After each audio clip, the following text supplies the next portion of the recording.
Thank you very much for this paper. Just a week ago, I got a request from somebody who is embarking on, from Luxembourg, was embarking also on a study on a PhD on Luxembourg.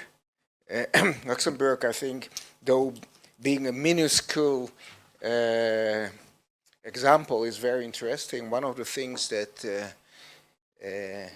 is striking in Luxembourg is the 15th and the 16th of October 1941, because on the 15th of October 1941, the last train to Portugal left with people from Brunne, and the next day the train left to Lodz.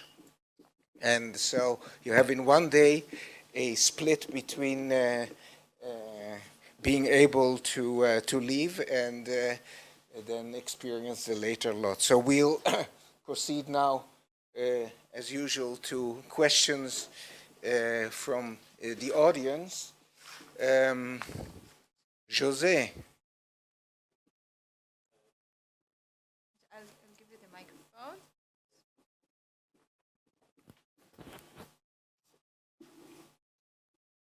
Yeah, I have questions to all the speakers. First, a question to Wesley Fisher and Ovidio Krianga. You spoke about the division between the funds allocated to individual compensation and cultural reconstruction, and you kind of mentioned that the dispute between Nachum Goldman and Shaul Kagan. That seems kind of informal. What kind of structures are in place today to decide on this internal division of allocation of funds within the claims conference? I mean, how is this division actually done? So,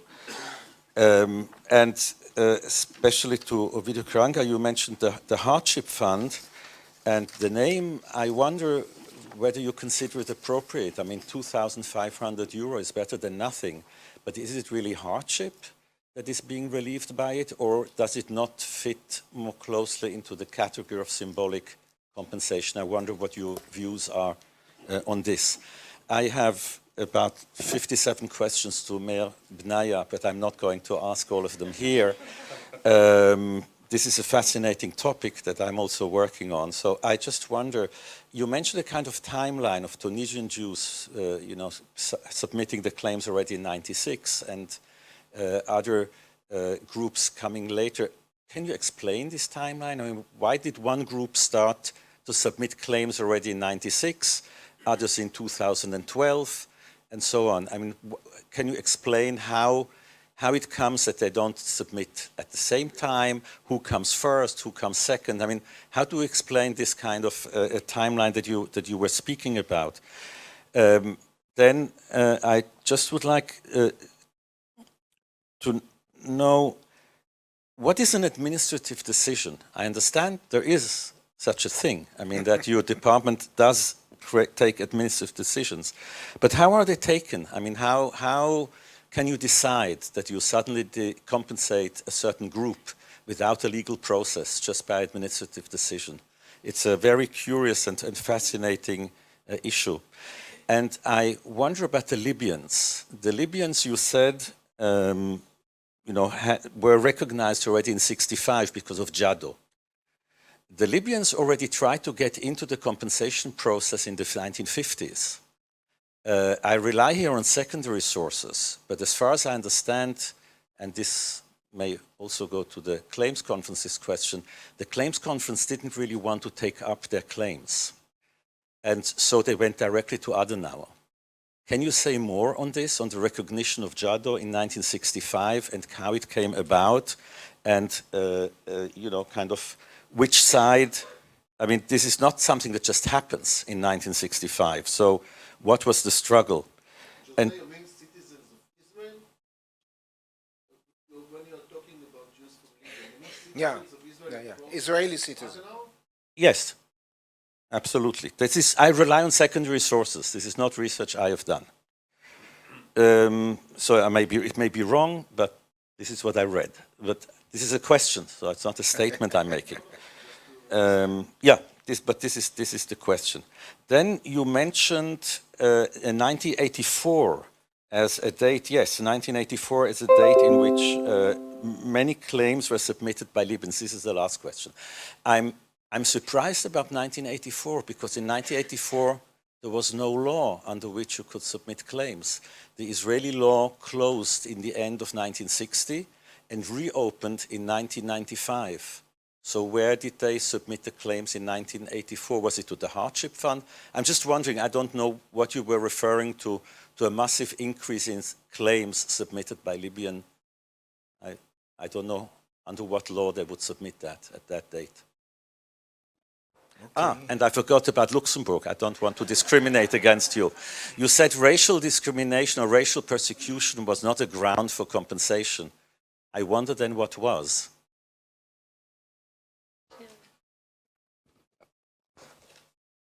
Thank you. I have a request and a comment to Wesley and a question to Brandine. Wesley, first of all, thank you for the talk. My request is from everyone, if we could spend maybe 3 minutes listening to the end of the presentation about communal property, which was something I would have loved to hear. And my comment about the auctions specifically that you mentioned in the beginning of your presentation. So first of all, I wanted to mention the IRO auctions of 1947 and 48 of Jewish property from the gold train, and also which were held prior to the auctions you mentioned. And secondly, auctions of heirless cultural property that arrived to the Jewish Museum in New York, which was a major part of my personal research. Actually, the research showed that these auctions never took place and they were replaced by what they called private sales.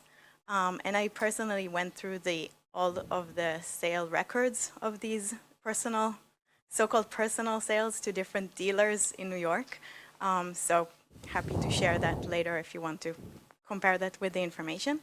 And to Blantin, thank you for adding to the conversation. I think it's a crucial part to add. So first of all, thank you. And secondly, it's more of a methodological question. Which archives are you using and where can you find the information? And also, maybe another question, sorry about that, about the different, if you're looking at different types of property, like how is this going to develop and what are your findings showing? Thank you.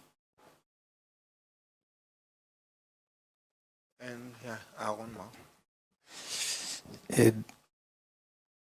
The outcome of our discussions here over the 3 days leads me to a certain thought, which I would like to present to the panel.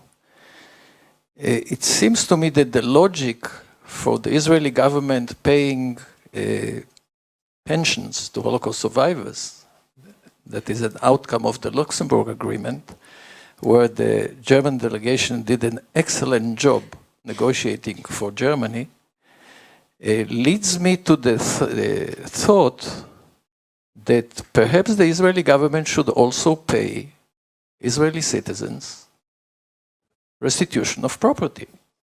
Because let's go back to the basics. First, the German delegation refused to pay for East Germany. Second, at the last moment, the German delegation said, we will not pay for pensions to Holocaust survivors who are in Israel by 1953. And it was not just a saying, it was take it or leave it. If you don't agree, no reparations agreement. And Israel had no choice but agreed. So this logic leads me to the next step, saying, if the Israeli government is giving up on this and giving up on this and paying for this, why shouldn't the Israeli government pay also for everyone? To everyone and for especially now it's a big issue is the restitution of property. What do you think? Ronnie? I want to say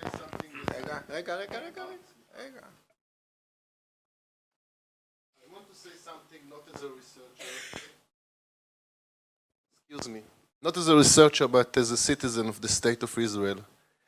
That I don't feel comfortable that old people need to say that they Holocaust survivors in order to get support.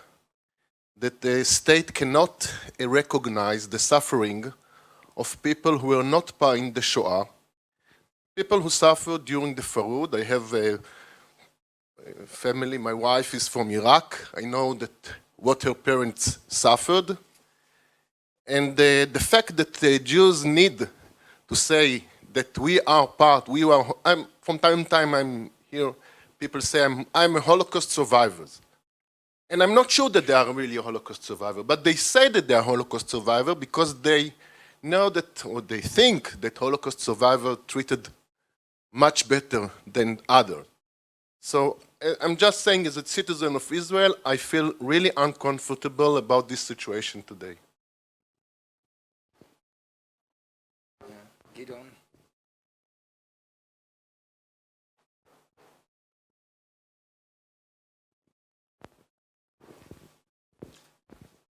Thank you.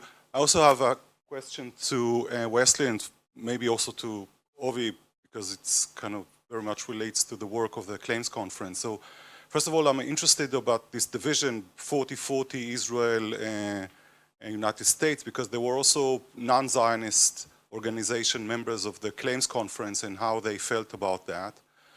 And the other thing is that you talked about cultural reconstruction, but I assume also that it also includes religious revival. So maybe you can say something about the support of the Claims Conference of the yeshiva world, because I know that, for instance, the Satmars and all kinds of these types of groups also claimed and asked for support from the Claims Conference.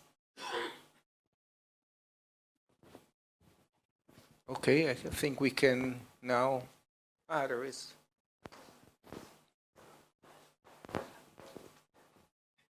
Thank you.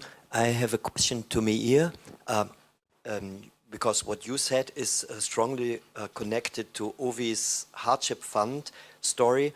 I take the Tunisians as an example. Tunisian hardship fund applications arrived at the Claims Conference immediately in the early 80s. And the Claims Conference has to decide what to do with them. And in 85, they decided the forced laborers for the German Wehrmacht can get a hardship fund payment. So we have 1985, the beginning of the payments of Claims Conference money, hardship fund money to the Tunisians. So my question is, are the dates, it's connected to what we heard before, is there a connection between the Claims Conference payments and the hardship fund to North Africans to the Israeli payments to North Africans? It's unclear to me, I have to say. So maybe you can say something about that. There's another question? Or no? No. Okay, so we'll proceed to from the Q to the A. Let's start with Ovi. We'll do it.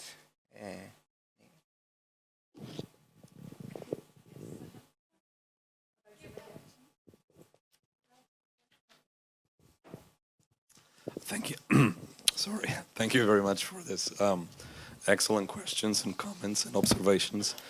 I would just simply respond to Professor Brunner here first and leave the question on the process of allocation to my boss and more senior scholar who is part of the allocation committee, who sit down and discuss how money is divided and where.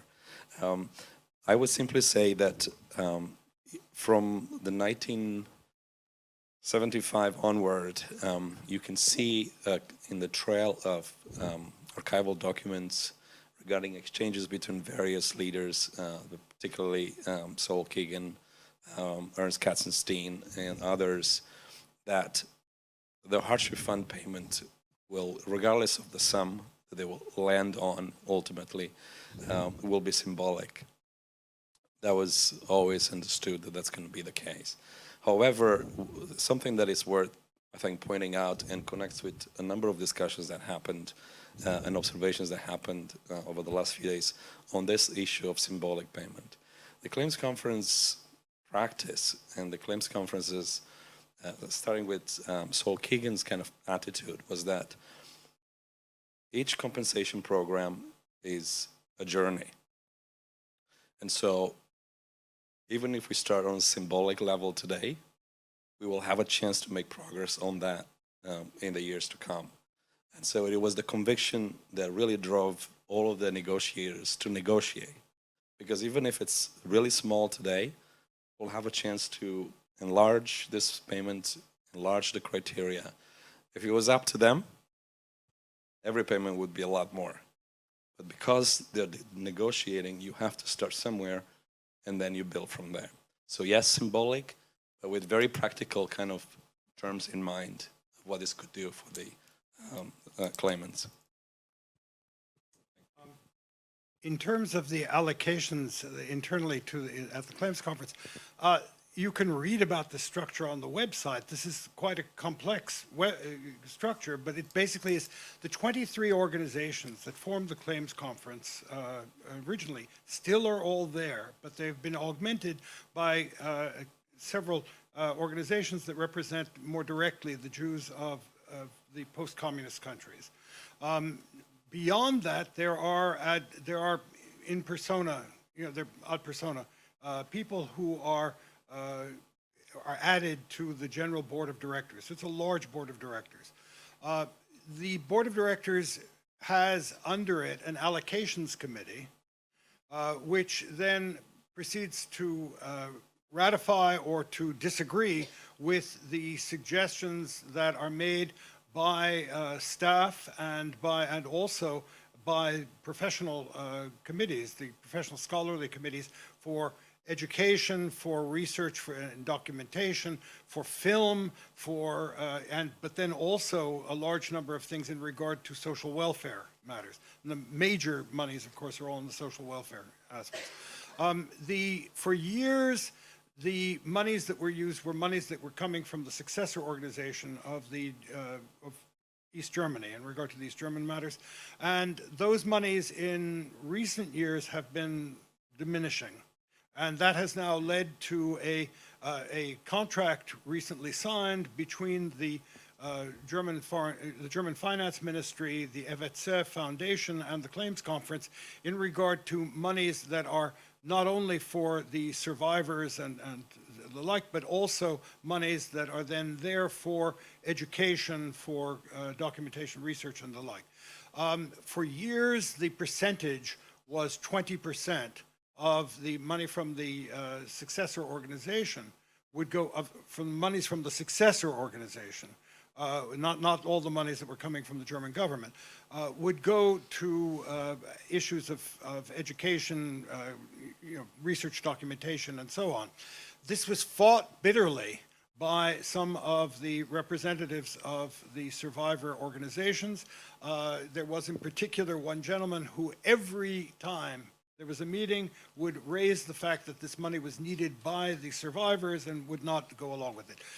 Eventually, this was changed by the fact that there was an enormous input of monies from Germany as a result of the negotiations with the German government that led to home care payments, very large amounts for home care payments, as a result of which the amount of money in percentage terms that was going to to education and documentation research diminished greatly, so that now it's really quite a small percentage. It's still a lot of money, but it's a very small percentage. So that's how this is dealt with, but it also is determined, of course, by how much money can be negotiated each year, and that goes on. Those negotiations for the last decade have been led by Stuart Eizenstat, but there are many others involved.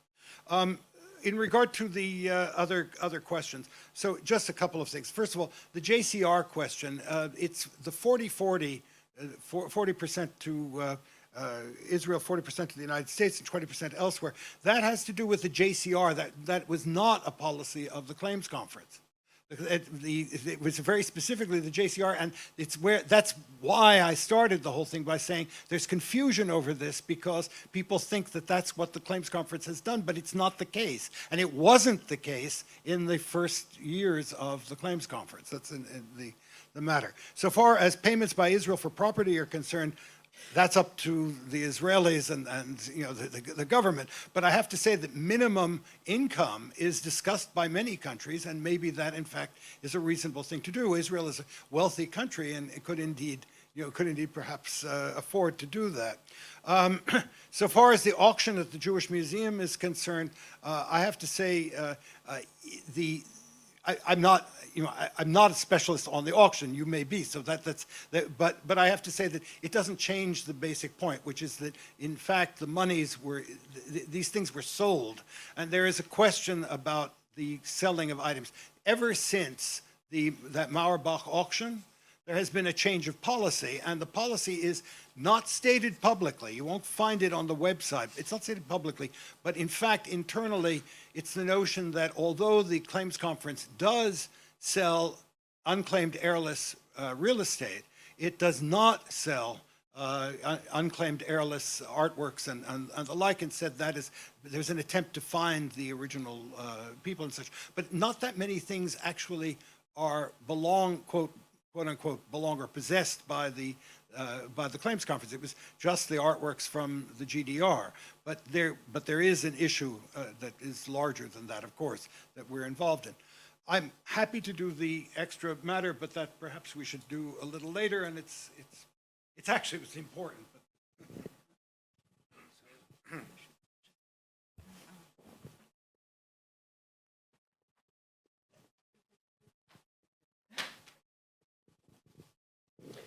So, thank you. The question regarding the fact that the racial persecution was not a ground for compensation. So, in the 1950s law, the material destruction, like for any other citizen, were like a possibility to get some compensation, but only political persecution, so people who had been in the resistance, for instance, were entitled to specific extra treatment, if I may say. And there was a whole system of honorary mentions for if you had had a patriotic behavior, and of course discarded like allowance for pensions, for instance, if you had had an unpatriotic behavior. That's what was special about this. But the other categories of victims were not acknowledged. For the archives that I'm using and the method, so my method is a mixture of microhistory and something that comes from a group that was developed by a group led by Sarah Gensberger and Isabelle Bakush, who are my directresses at the EHSS.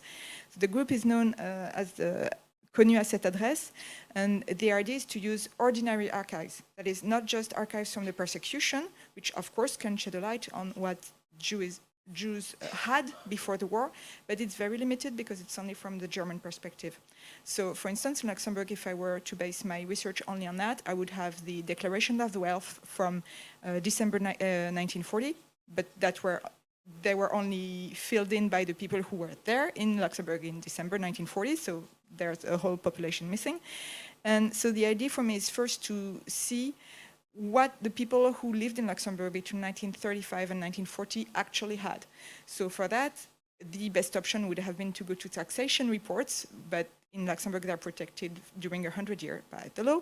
So I have to be creative and look for other ways, which I will not say now because I might not have access to the archives afterwards.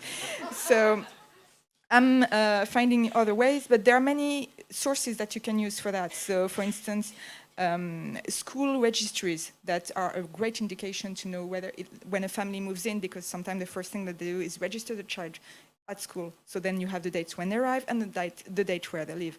Also, basic registration at the city hall. You know, when you move somewhere, you register yourself at the city hall. So all these kind of archives, it's all about cross-referencing and using different things, not the way that they were sometimes originally meant, but to see what the people in the area I'm studying had before 1940 and how it was taken from them, either because when they were still there or not, between 1940 and 1945.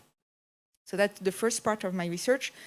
The other part is focusing on the art pieces. So the idea with these two sites is, first of all, to have a more global view of the Jewish population in Luxembourg, or it could be in other places, but when you only focus on spoliation as legally defined, you tend to only see, for instance, people who owned houses and not the ones who rented, which is also something I want to see, because it gives you a skewed view of only the richest part of this population. And so that's why I want to focus first on having a complete picture of the situation and then move to the art pieces, which of course I'm interested in because that was my original training. And it's also because in Luxembourg there was this widely spread idea that is also still in the report from 2009, that there were no Rothschilds in Luxembourg. So no collectors, no art dealers, no etc.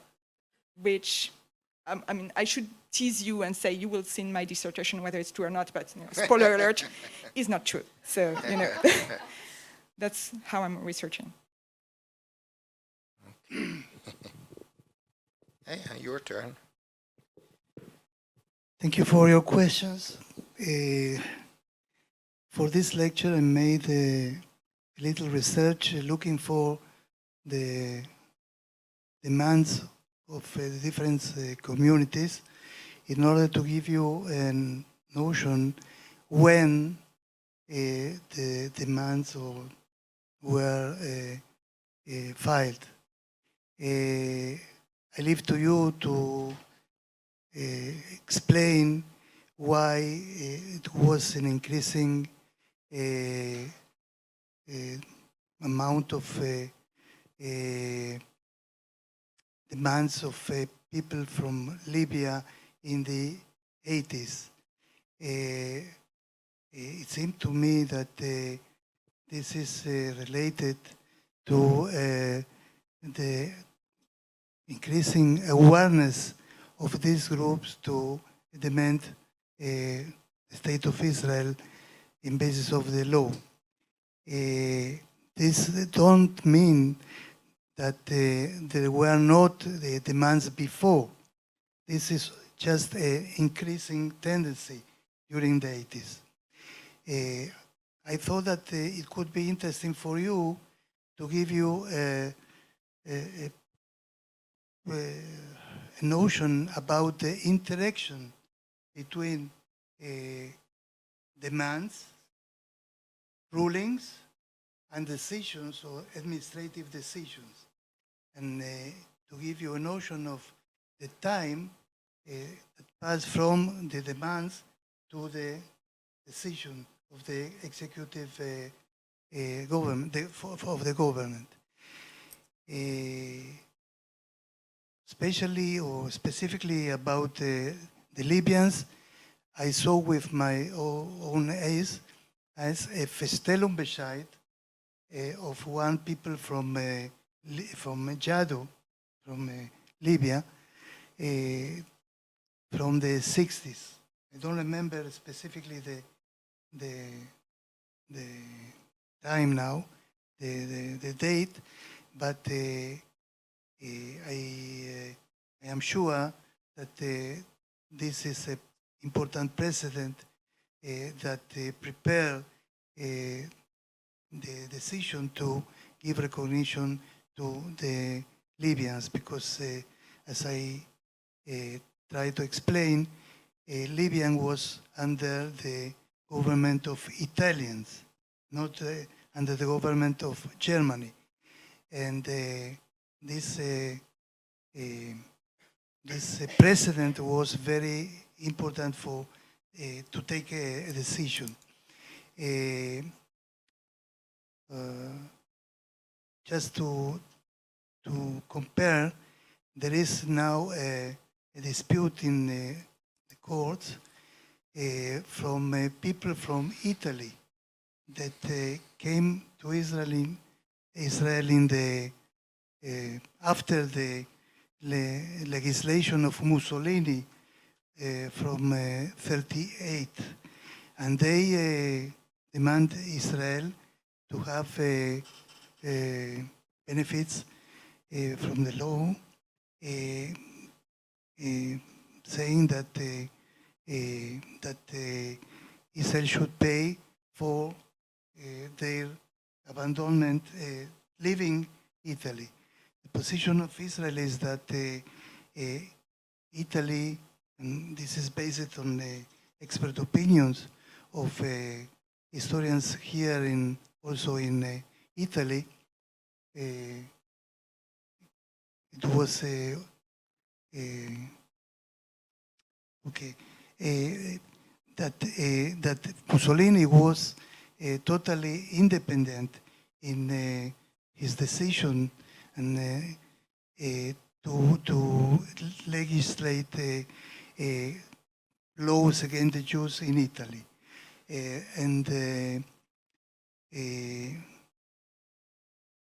It's the only one case that we have now in the courts, because today's tendency to be more liberal and to reaching out and even in the field of the demands. But this was not the case in the 90s or in the 80s. People not always know that there is a possibility to demand, and that's the reason I thought that it's important to see when you can see in the database of the authority a number more numerous of demands, to see when people decided to do it. Thank you for your question. The answer is very short. There is no connection between the hardship fund and the decision in Israel to about the Tunisians or even the Libyans. Okay, thank you very much. We are now precisely at 7 o'clock, the set end of this session. So what I suggest to Wesley, perhaps copy-paste your conclusions, and it will be disseminated by the office of this conference, by Ronnie, to the participants, and they will have, if they cannot fall asleep at night, they can read it before or something, or another point. What I propose, I was thinking about this last question, which you may mentioned, but I think there is another dimension that maybe should be taken into account, and that is the fact that since the mid-1970s in Israel, the history of the Jews in Islamic countries is promoted. So in 1975, you have the establishment in the Ministry of Education of the Moreshet Yadut HaMizrach, the legacy of Oriental Jewry, and since 1980 is the compulsory unit on the Holocaust in the educational system, in history studies. And in the first books, if I remember well, there is a mentioning of Libya, not of other countries, Libya and Tunisia. So that may have had an impact of what you said, the rising awareness of this aspect. And the other thing, the later ones, I think, has to do with the enormous higher profile of the Holocaust since the 1990s. Right? This has to do with other developments, but also in Israel, but not only. So I think that is important. Maybe regarding Libya, there is another thing that can be taken, should be researched, but that is the fact that some Libyan Jews were deported by the Italians first to Italy, and then when Germany entered in September 1943, they were, as British citizens, sent to Bergen-Belsen. And there they met other Yossi Sukari wrote a book about it, thinks that he is the first one to mention it. No, it was mentioned already in Dutch literature in the 1940s and so on.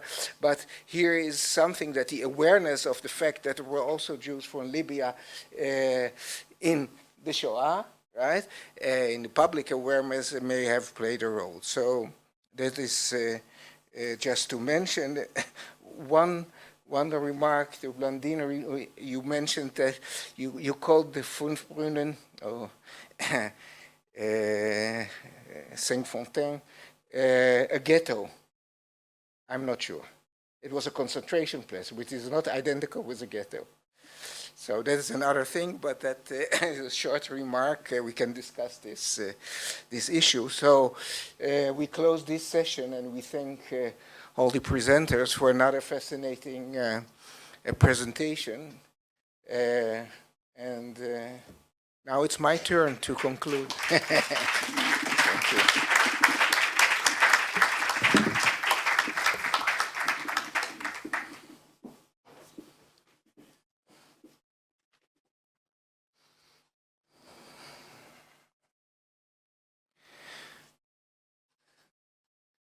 So I was asked by my co-organizers to say some concluding remarks, and I actually have to apologize for attending only the last day. The explanation is that I attended another conference in Ottawa, and it just landed yesterday. And so it is quite audacious to wrap up a conference that I did not really attend. And only the last part of today. I was on the organizing committee and read the applications, and I received several inputs regarding former presentations here in the conference. So I'll do my best, and if I repeat things or say nonsense, you'll decide. What I have to emphasize that also that I'm not a scholar of compensation and restitution at all, but I was a recipient of compensation, even though I was born after the Shoah. That is because my parents died. And the Dutch compensation program, which the acronym is MAROR, very significantly also and started to be promoted and developed since the end of the 1990s, made compensation also to children of survivors, the first generation. So I had some experience with filling in forms and that kind of things. So first of all, I want to acknowledge the very pleasant cooperation in the preparation of the conference.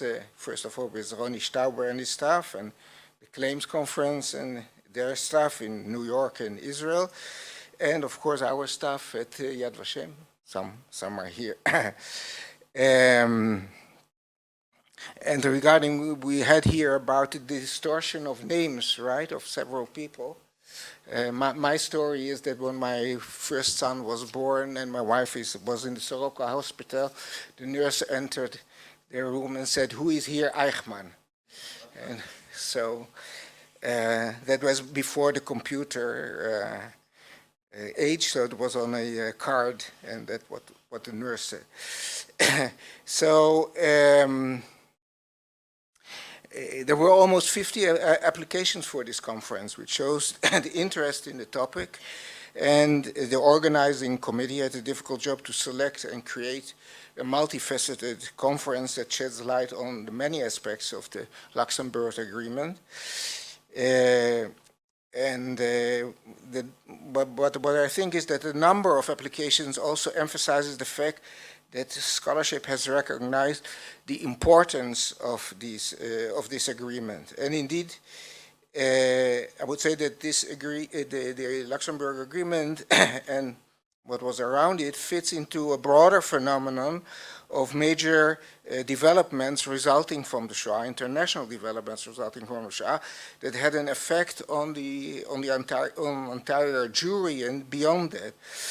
The act of a perpetrator state compensating after atrocities individual victims of a perpetrator group not living in one country but scattered all over has become a kind of precedent and a paradigm for other cases of major lethal atrocities. And it is different from compensation agreements between states, a procedure that was developed around World War I. And also it's different from compensation of slave laborers, and also the Protocol 2 aspect of going beyond the living, the survivor, and dealing with memory and cultural loss.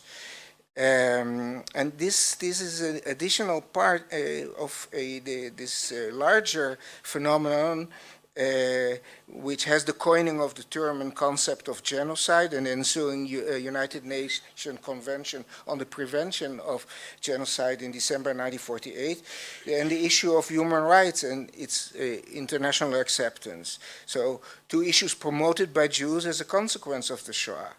So here we can see that Jewish affirmative action by individuals or organizations were path-breaking in infusing international politics with moral issues that are translated into internationally accepted legal terms and then having an effect on individuals. As some of you may know, one of my fields of interest is the monitoring of historiography on the Holocaust and how it developed. For my most recent publication on this issue, several months ago, of the developments of Holocaust research, historiography. Since 1990, I asked the Yad Vashem Library to provide me with data about incoming publications about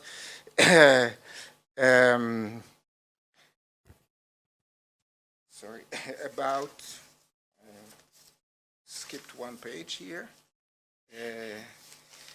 about how many books arrived in the Yad Vashem Library. The interesting thing that I got, that it turned out that since 2009, or between 2009 and 2020, scholarly books on the Holocaust that only came to the Yad Vashem Library were close to 10,000. And there are beyond that an enormous number of articles in periodicals. This means that within the overall field that is by now called Holocaust Studies, which for some is by itself a subfield of Holocaust and Genocide Studies, which can be discussed, but there are subdomains in which extensive research is carried out. I myself focus on research on the core period of 1933 through 1945 under the regime of Nazi Germany and its allies. But there is the subdomain of rescue policies and activities from the free world, the subdomain of the lot of survivors in the immediate post-war period, the subdomain of Holocaust commemoration, the subdomain of Holocaust public memory in various settings and via a host of venues, the subdomain of oral and written testimonies, their accuracy, their value, and their evolving status, the subdomain of Holocaust representation in literature, movies, and arts, and more. So it is an enormous field by now. And I think that this conference and the number of applications that were submitted prove that the topic of compensation and restitution has evolved into a vibrant subdomain of Holocaust studies too. In his introductory paper, Konstantin Goschler, who is a leading expert in this domain and also cooperated a lot with José, surveyed the historiography on this topic from its beginnings to the present moment, which shows this path of evolution into a real subdomain. The aspects that were analyzed in this conference went from the specific core of the event itself, the signing and around it, and the negotiations before, to the broader circles of context and impact.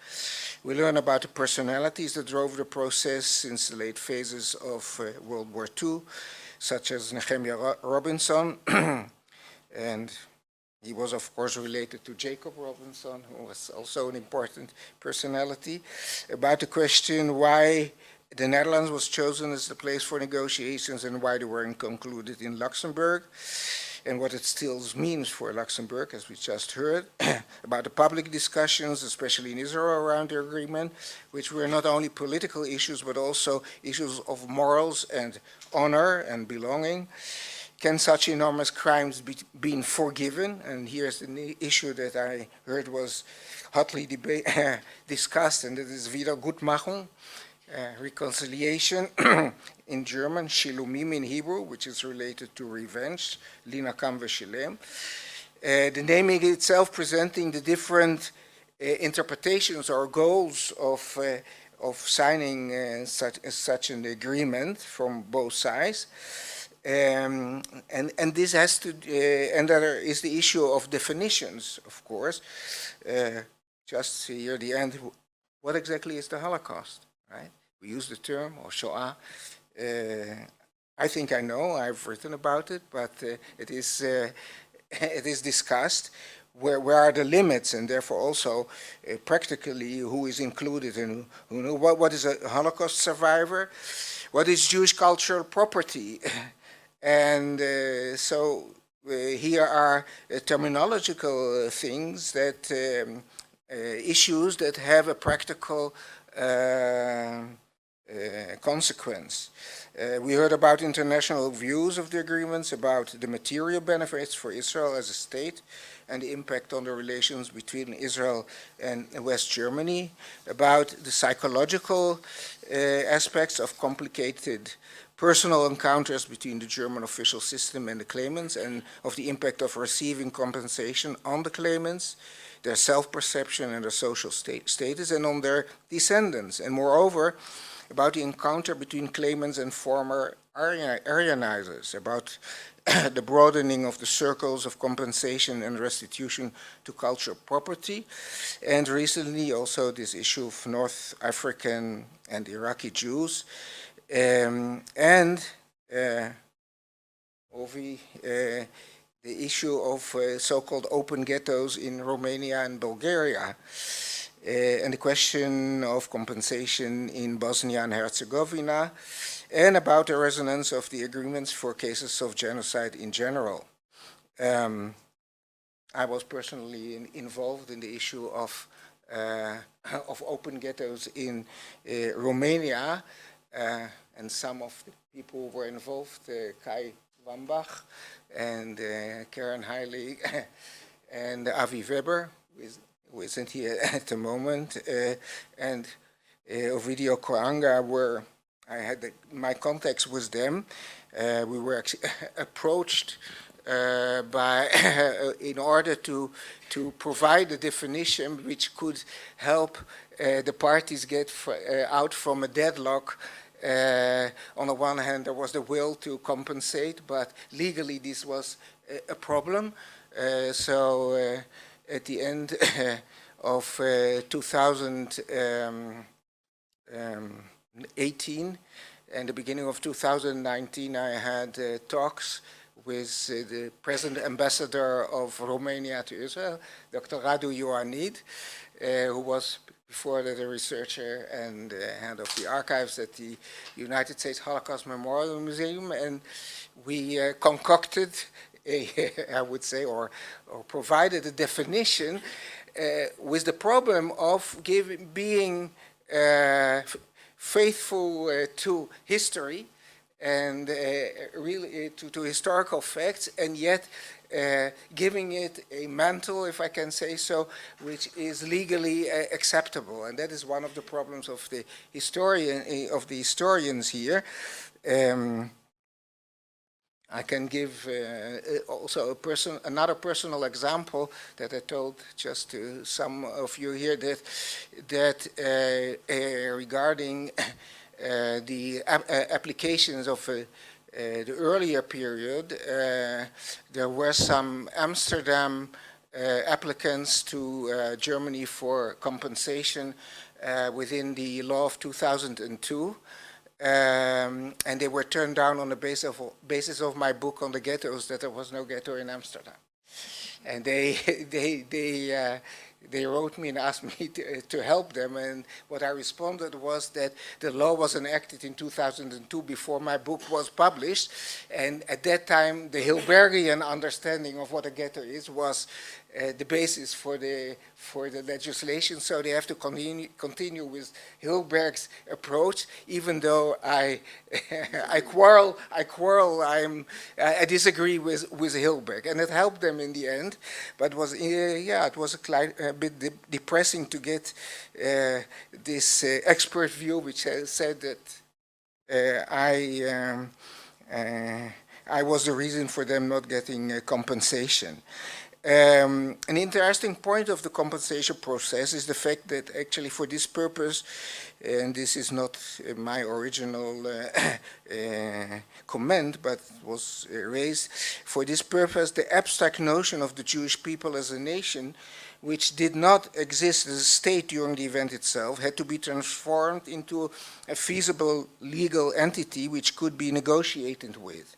And the Claims Conference was created for this purpose, and the State of Israel, which had become into being after the event, served also as a legal representative of the abstract entity. There is, of course, you can ask a question why the World Jewish Congress was not the body that that they would be the representative. They claim to be the representatives of the Jewish people, and Nachum Goldman presented himself during the period of the Shoah as the representative. He even met Mussolini, saying that he represents world Jewry, and anti-Semites believed him, but for compensation it was not enough, though he was afterwards, of course, involved in the compensation issues. I would like to emphasize here the importance of the documentation that has been assembled for and during the legal procedures which were needed in order to implement compensation and restitution. First of all, there are the applications with the individual histories of the applicants. Then there are the inquiries carried out by the officials of the institution who had to evaluate the applications, first and foremost in Germany, but also the Claims Conference and also in other countries where local schemes of compensation and restitution were and still are carried out. These include also studies by historians and other experts, which were written upon the request of these compensating authorities. And I myself was a member of the Historians Committee of the well-known Empire of Liechtenstein, with 11,000 inhabitants during this period.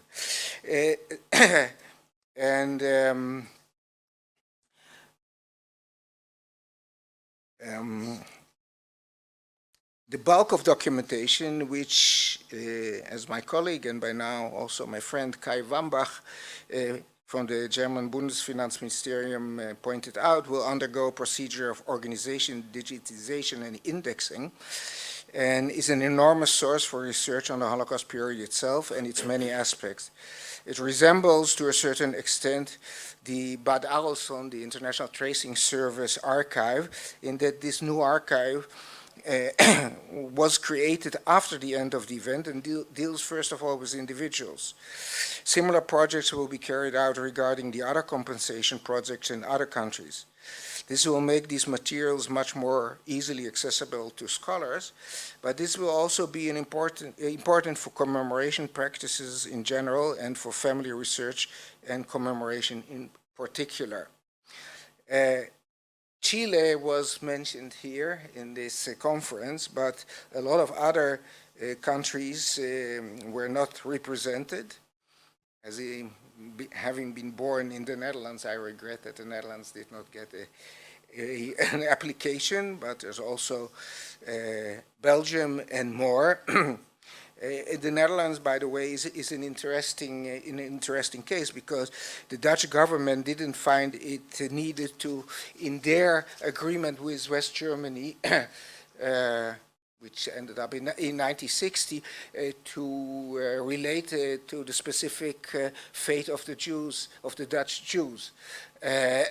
So this came up in the 1990s, and constantly there are studies that reveal other things. I just recall one, and it has to do with compensation. I recall a master thesis which was written in 2011 at the University of Amsterdam, where the student found that the Amsterdam municipality demanded from returning survivors to pay property taxes for the 2 years that they had been away, and they paid.